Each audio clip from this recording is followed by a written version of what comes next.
ఒక గొప్ప భక్తుడు పాట రాశాడు.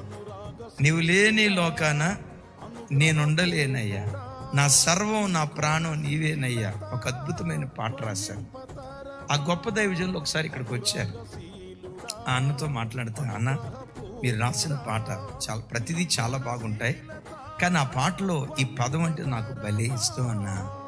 నీవు లేని ప్రపంచంలో నేను ఉండలేనయ్యా, నా ప్రేమ ప్రపంచం నీవేనయ్యా.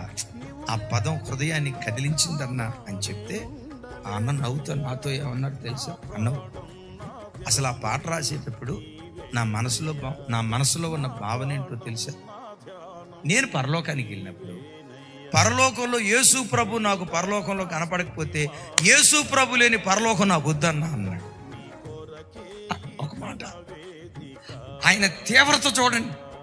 నీవు లేని లోకాన నేను ఉండలేనయ్యా, నా ప్రేమ ప్రపంచం నీవేనయ్యా అనే మాట రాశారే.